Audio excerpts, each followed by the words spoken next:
Hello everyone. आज हम लोग नॉन प्रॉफिट ऑर्गेनाइजेशंस में अकाउंटिंग ट्रीटमेंट में जो कुछ सारे इंपॉर्टेंट आइटम्स जो यूज में आते हैं उन सभी को डिस्कस करेंगे एक एक करके। तो ये आइटम्स हमने जो सारे आइटम्स मेनली रहते हैं नॉन प्रॉफिट ऑर्गेनाइजेशंस में अकाउंटिंग के समय, तो वो आइटम सारा मैंने लिख रखा है पहले से, इसे एक एक करके समझते हैं। तो सबसे पहले सब्सक्रिप्शन, जिसे कि चंदा बोलते हैं हिंदी में, ये जो है किसी भी नॉन प्रॉफिट ऑर्गेनाइजेशन का मेन सोर्स ऑफ इनकम है। ये रेवेन्यू इनकम है, इसे इनकम एंड एक्सपेंडिचर अकाउंट के क्रेडिट में दिखाते हैं। हाँ, अगर सब्सक्रिप्शन किसी स्पेसिफिक पर्पज से है, जैसे subscription for building, subscription for Pavilion, ऐसा कुछ है, मतलब कि उसमें पर्पज दिया गया किस लिए सब्सक्रिप्शन है, तो फिर वो सब्सक्रिप्शन हमारा कैपिटल रिसिप्ट होगा, उसे बैलेंस शीट में लायबिलिटी में दिखाएंगे। ठीक है, तो ये हो गया सब्सक्रिप्शन। उसका मेंबरशिप फी, जो क्लब के मेंबर हैं वो मेंबरशिप फी पे कर रहे हैं, और चलो भाई ये एक साल रहेंगे मेंबर, इसके लिए हमने फी पे किया, तो फिर अगले साल जब मेंबर बनेंगे वो तो फिर मेंबरशिप फी पे करना पड़ेगा। तो हर साल ये मेंबरशिप फी पे किया जाता है।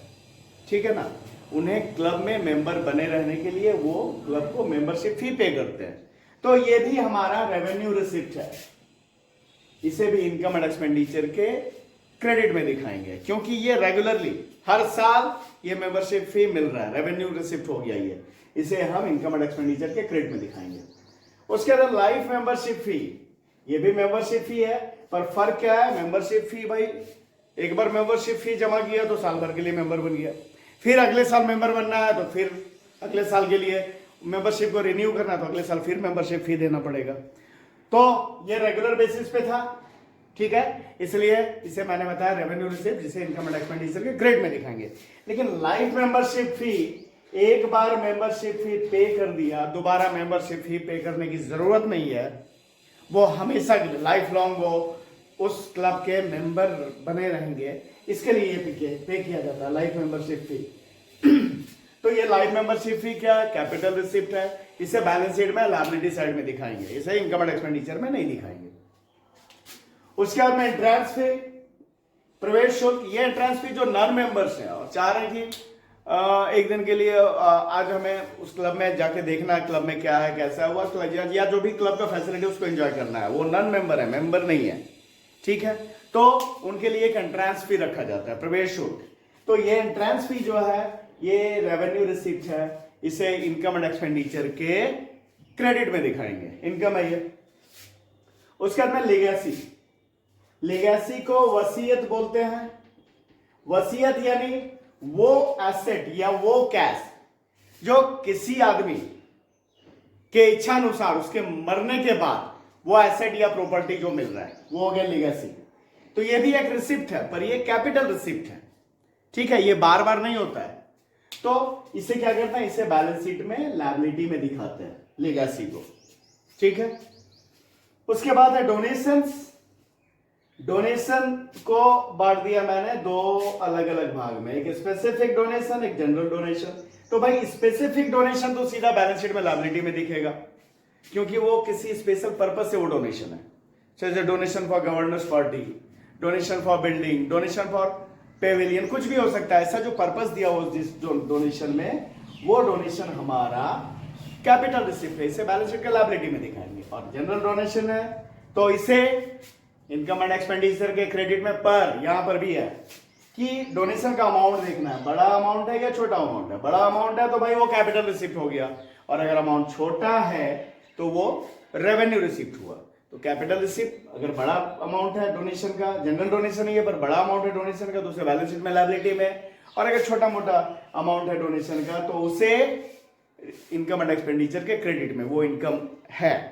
पर अगर कोई इंफॉर्मेशन दिया नहीं हुआ है, सिर्फ जनरल डोनेशन लिखा हुआ है सवाल में, आपके बुक में कोई इंफॉर्मेशन अलग से दिया हुआ नहीं है डोनेशन, जनरल डोनेशन के लेके, स्पेसिफिक डोनेशन को तो बैलेंस शीट में लायबिलिटी में दिखाना ही है, पर जनरल डोनेशन के बारे में अगर कोई अलग से इंफॉर्मेशन नहीं है तो उसे रेवेन्यू रिसिप्ट ही मानेंगे और इनकम एंड एक्सपेंडिचर अकाउंट के क्रेडिट में दिखाएंगे। ठीक है, अगला आते हैं एंडोमेंट फंड। ये एंडोमेंट फंड जो है ऑर्गेनाइजेशन के परमानेंट सपोर्ट के लिए बनाया जाता है, और ये फंड या तो बैंक में फिक्स डिपॉजिट करके रख दिया जाता है या किसी सिक्योरिटी में इन्वेस्ट करके रख दिया जाता है। तो ये फंड जो है ये कैपिटल रिसिप्ट है, इसे बैलेंस शीट में लायबिलिटी में दिखाते हैं, पर इस पर मिलने वाला ये फंड के इन्वेस्टमेंट पे जो मिलने वाला इंटरेस्ट वगैरह है उसे इनकम एंड एक्सपेंडिचर के क्रेडिट में दिखाते हैं। ठीक है, उसके बाद में स्पेसिफिक फंड, इस पे मैंने इसके पहले वीडियो भी डाला कि स्पेसिफिक फंड है, अगर किसी सम स्पेशल पर्पज से कोई फंड बनाया गया तो वो फंड लायबिलिटी है, उसे बैलेंस शीट में लायबिलिटी साइड में दिखाएंगे और उससे रिलेटेड जो भी एक्सपेंस और इनकम होगा उसे उसी स्पेसिफिक फंड में ऐड करेंगे, डिडक्ट करेंगे। कहने का मतलब है उस फंड से रिलेटेड कोई भी एक्सपेंडिचर हो या इनकम हो उसे इनकम एंड एक्सपेंडिचर अकाउंट में नहीं दिखाएंगे। क्या करेंगे, उसे बैलेंस शीट के लायबिलिटी में उसी स्पेसिफिक फंड में अगर उससे रिलेटेड इनकम है तो जोड़ेंगे और अगर उससे रिलेटेड एक्सपेंस है तो घटाएंगे और जो बैलेंस फंड का रहेगा उसे बैलेंस शीट के लायबिलिटी में दिखाया जाएगा। फिर है ग्रांट फ्रॉम गवर्नमेंट एजेंसी। ये ग्रांट जो है क्या करती है, गवर्नमेंट जो है, सेंट्रल गवर्नमेंट हो, स्टेट गवर्नमेंट हो या कोई नेशनल एजेंसी हो, वो टाइम टू टाइम इस तरह के नॉन प्रॉफिट ऑर्गेनाइजेशंस को कुछ ना कुछ ग्रांट्स, अनुदान वगैरह देती रहती है। तो अगर वो ग्रांट किसी स्पेसिफिक पर्पज से है तो वो लायबिलिटी है, कैपिटल रिसिप्ट है, उसे बैलेंस शीट में लायबिलिटी में दिखाएंगे। और अगर वो जनरल पर्पज से वो ग्रांट दिया गया है, वो अनुदान दिया गया, तो वो रेवेन्यू रिसिप्ट है, उसे इनकम एंड एक्सपेंडिचर के क्रेडिट में दिखाएंगे। इसके बाद आते हैं इनकम फ्रॉम इन्वेस्टमेंट। कहीं इन्वेस्ट कर रखा है, उस पर इंटरेस्ट मिल रहा है, तो ये इनकम फ्रॉम इन्वेस्टमेंट। तो ये जो इनकम फ्रॉम इन्वेस्टमेंट है इसे हम इनकम एंड एक्सपेंडिचर के क्रेडिट में दिखाएंगे, क्योंकि ये रेवेन्यू रिसिप्ट है, ये बार बार हर साल वो इंटरेस्ट मिलते रहेगा उस इन्वेस्टमेंट पे। तो ये रिकरिंग बेसिस का, रिकरिंग नेचर का रिसिप्ट है, ये रेवेन्यू रिसिप्ट है, इसे इनकम एंड एक्सपेंडिचर के क्रेडिट में दिखाएंगे। उसके बाद capital fund, excess of assets over liability. हमारा जो संपत्ति दायित्व से जितना ज्यादा है, संपत्ति का टोटल दायित्व के टोटल से जितना ज्यादा है वो हमारा कैपिटल फंड है। Excess of assets over liability, उसे हम कैपिटल फंड बोलते हैं। और ये कैपिटल फंड घटता बढ़ता रहता है, घटता बढ़ता रहता है। सपोज किसी साल उस ऑर्गेनाइजेशन में सरप्लस आया तो सरप्लस का पैसा उसमें जुट जाएगा तो वो कैपिटल फंड बढ़ जाएगा। किसी साल उस ऑर्गेनाइजेशन में डेफिसिट हुआ है तो वो डेफिसिट का पैसा उससे घट जाएगा तो वो कैपिटल फंड हमारा कम हो जाएगा। उसके बाद में sale of old newspaper, magazines, grass, etc। अब है कि क्लब वगैरह है, नॉन प्रॉफिट ऑर्गेनाइजेशन कोई भी है, उसमें क्या न्यूज़पेपर वगैरह भी लिया जाता है रोज के पढ़ने के लिए, उसके मेंबर्स के पढ़ने के लिए मैगजीन्स लिए जाते हैं। ठीक है, तो भाई वो पढ़ लिया फिर तो उसका वो यूजलेस हो गया, वो जो रद्दी रह गया पढ़ने के बाद उसे जो बेच दिया जाता है वो सारा ओल्ड न्यूज़पेपर और मैगजीन और ग्रास। सपोज क्लब है, क्लब में लॉन है, लॉन में जिसमें घास उसका बढ़ गया, फिर उसे कटिंग करके उसे भी बेचा जाता है। तो वो सेल ऑफ ओल्ड न्यूज़पेपर या मैगजीन या ग्रास, ये क्या हो गया, ये भी रेवेन्यू रिसिप्ट है, इसे इनकम एंड एक्सपेंडिचर अकाउंट के क्रेडिट में दिखाया जाएगा। उसका sale of sports material, old sports material, क्या है कि सपोज वो स्पोर्ट्स का क्लब है तो उसके यहाँ बैट होगा, बॉल होगा, पैड होगा, ग्लव्स होगा, रैकेट होगा, ये सब पुराना यूज होने के बाद में है ना, यूज हो गया, उसका यूज कर लिया गया, वो पुराना हो गया, वो खराब हो गया, अब उसे बेचा जा रहा है, तो ये भी रेवेन्यू रिसिप्ट है, इसे भी इनकम एंड एक्सपेंडिचर अकाउंट के क्रेडिट में दिखाएंगे। उसका sale of consumable items, suppose उस क्लब में कैंटीन की व्यवस्था है जहां से कोल्ड ड्रिंक बेचा जा रहा है, बर्गर बेचा जा रहा है, पिज्जा बेचा जा रहा है और इस तरह के कुछ भी जूस बेचे जा रहे हैं, इस तरह के जो भी खाने वाला सामान बेचा जा रहा है, वो जो कंज्यूमेबल आइटम्स को बेचने से जो पैसा आ रहा है वो हमारा रेवेन्यू रिसिप्ट है, इसे इनकम एंड एक्सपेंडिचर अकाउंट के क्रेडिट में दिखाएंगे। इसके बाद है sale of fixed asset. Fixed asset का सेल को हम, ये रेवेन्यू रिसिप्ट नहीं है, इसे इनकम एंड एक्सपेंडिचर के क्रेडिट में नहीं दिखाएंगे। क्या करेंगे अब समझना है। सेल ऑफ फिक्स्ड एसेट, जितने का फिक्स्ड एसेट बेचा गया, इसे बैलेंस शीट में जिस एसेट से ये पार्ट बेचा गया उससे इसे इतना डिडक्ट किया जाएगा। अगर पूरा का पूरा बेच दिया गया तब तो इसे बैलेंस शीट में दिखाना ही नहीं है एंड ऑफ द ईयर। लेकिन अगर मान लिया कि वो बैलेंस शीट में कुछ पार्ट उससे बेचा गया तो उतना पार्ट घटा दिया जाएगा। ठीक है, और हाँ, इस जो ये तो फिक्स्ड एसेट है, इसे जितने में बेचा गया और इसका एक्चुअल जो कॉस्ट था उसके बीच का डिफरेंस या तो प्रॉफिट हो सकता है या लॉस हो सकता है। सपोज जो बेच रहा है फिक्स्ड एसेट वो 10,000 का है और उसे 12,000 में बेच दे रहे हैं, तो 2,000 का जो प्रॉफिट हुआ on sale of fixed asset इसे इनकम एंड एक्सपेंडिचर अकाउंट के क्रेडिट में दिखाएंगे।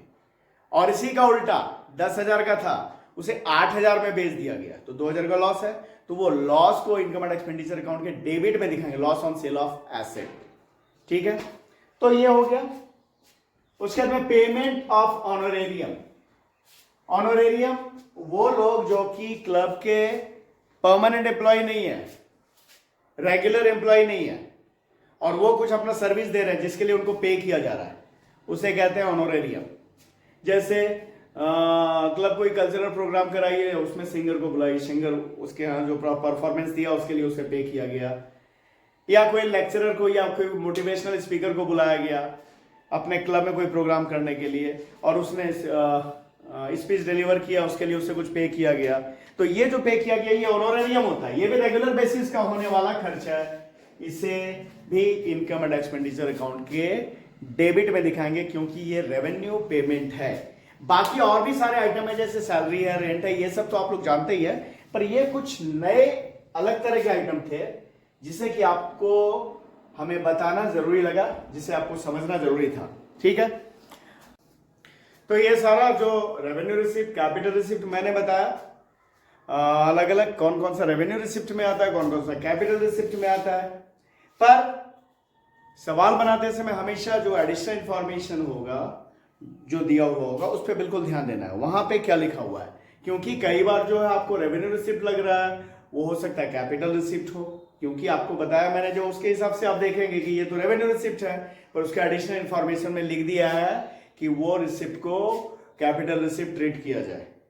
या कोई कैपिटल रिसिप्ट लग रहा है आपको लेकिन उसका एडिशनल इंफॉर्मेशन में लिखा है कि उसे रेवेन्यू रिसिप्ट ट्रीट किया जाए। तो आपको हमेशा सवाल में जो एडिशनल इंफॉर्मेशन है उस पर ध्यान देना है। अगर कुछ नहीं है उसके बारे में तब तो जो मैंने बताया कि कौन सा रेवेन्यू रिसिप्ट है जो इनकम एंड एक्सपेंडिचर के क्रेडिट में जाएगा और कौन सा कैपिटल रिसिप्ट है जो बैलेंस शीट के लायबिलिटी में जाएगा, ये बताया, इसी हिसाब से करना है। पर अगर उसके सवाल में कुछ अलग से इंफॉर्मेशन दिया है तो फिर उसके हिसाब से ट्रीट करेंगे।